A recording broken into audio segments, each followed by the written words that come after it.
La raison de cette rencontre, c'est déjà un anniversaire. Nous fêtons un an d'activité et nous avons décidé de le fêter au Sénégal, regrouper les investisseurs, regrouper les partenaires pour sensibiliser et communiquer un peu sur notre modèle de business, notre stratégie et ce que nous voulons les années à venir. Et pourquoi vous avez choisi le Sénégal? Oui, nous avons choisi le Sénégal parce que le Sénégal, c'est stratégique. En plus de cela, nous avons actuellement au Sénégal 3120 investisseurs qui ont investi sur PayCap Mobile.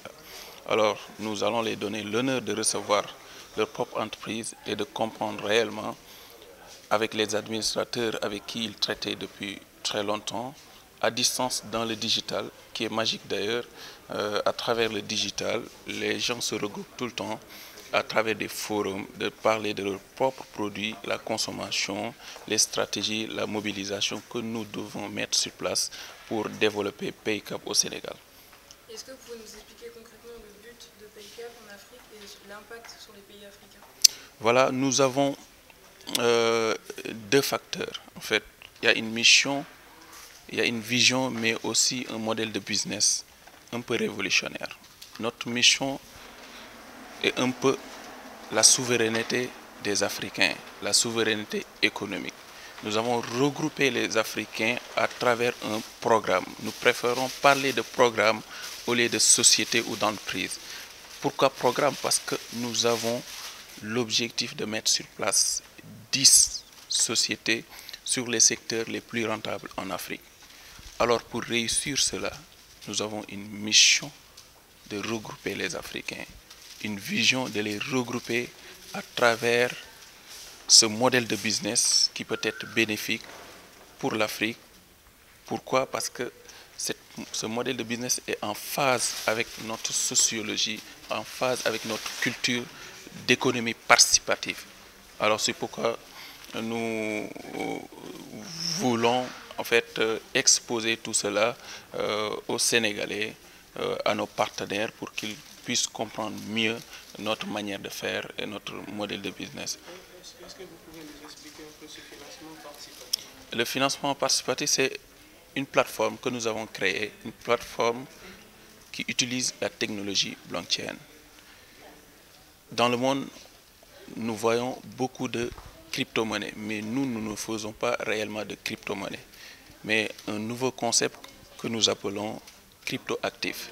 C'est-à-dire, au lieu de faire une monnaie virtuelle et que les gens puissent spéculer sur cette monnaie, nous préférons faire des crypto-actifs. On adosse cette technologie à des actions.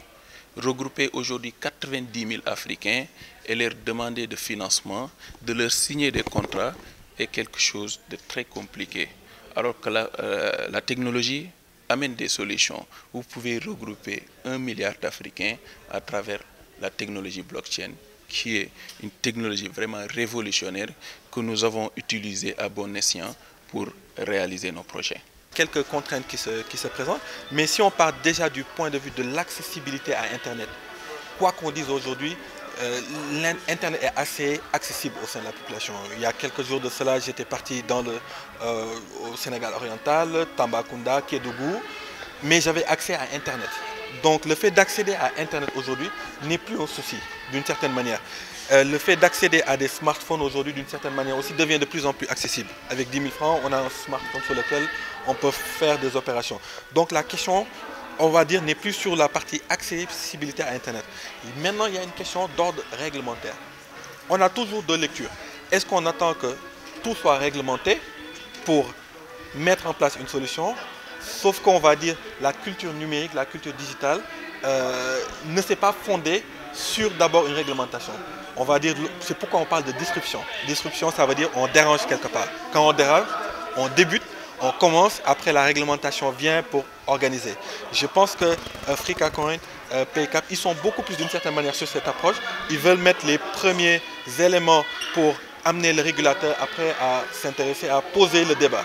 C'est une approche qui marche aux États-Unis et qui marche en Asie.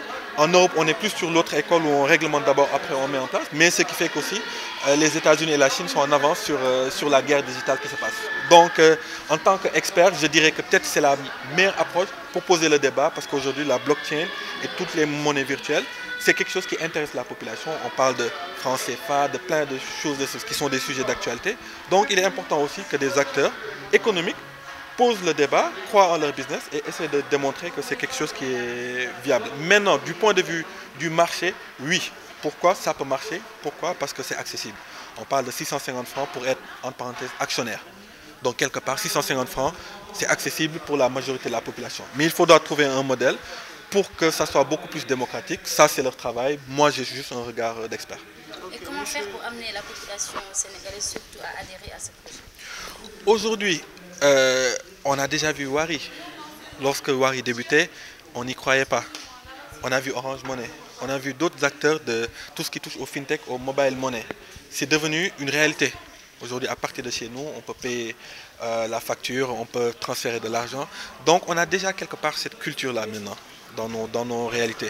Cette question de résistance sociologique, je pense que c'est réglé d'une certaine manière parce qu'il y a déjà eu des acteurs qu'on appelle les first movers. C'est eux qui ont ouvert le marché, la culture. Maintenant, c'est à eux de trouver la stratégie pour se démocratiser auprès de la population.